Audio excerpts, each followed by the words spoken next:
singing your love to me.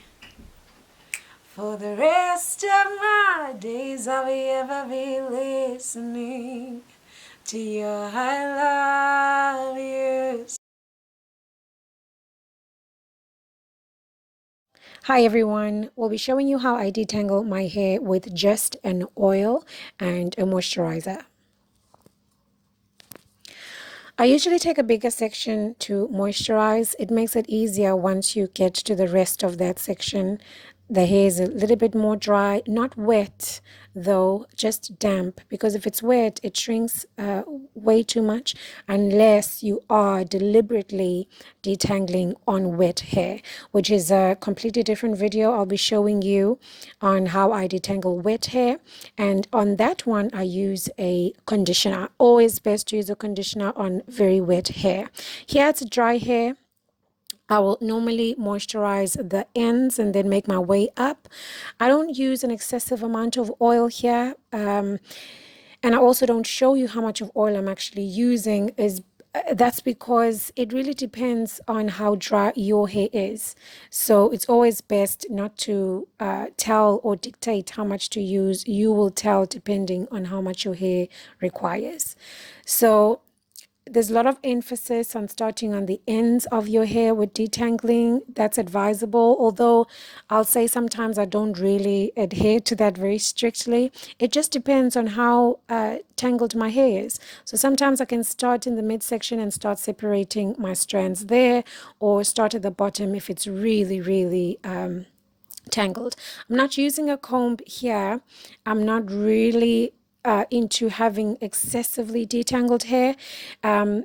It's optional. If you want your hair very, very detangled, then you can use a comb, although the best time, I believe, to use a comb is when the hair is wet. But should you choose to use a comb here when you're just using your fingers, that's fine. Just make sure to start at the ends of your hair and then make your way up. As you saw there, I'm separating my hair using my thumb.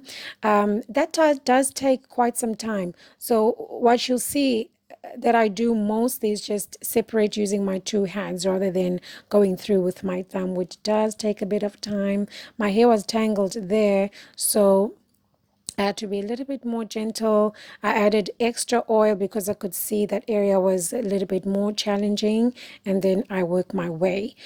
What you'll see is I have a big section there. I took a smaller section, worked on it in another small section, and then I took those two, combined them, and then detangled. And then the third one that I'm working on, as you see there, I will also combine it with the other bigger section, combine it, and then detangle. I found that when you work with smaller sections, it's much better. There's less breakage and it's less of a headache.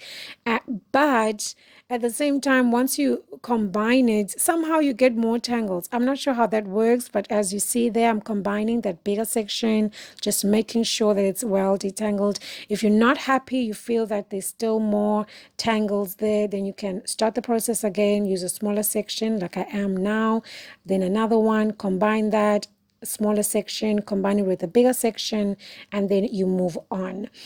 How effective you want to detangle your hair is really up to you. You can use a brush, like I said earlier, if you want it to be really, really detangled. Here, for me, it's not really an issue. When I really want my hair well detangled is when I do a wet detangle using a conditioner. We'll be doing a video of that to show you how we go about doing that.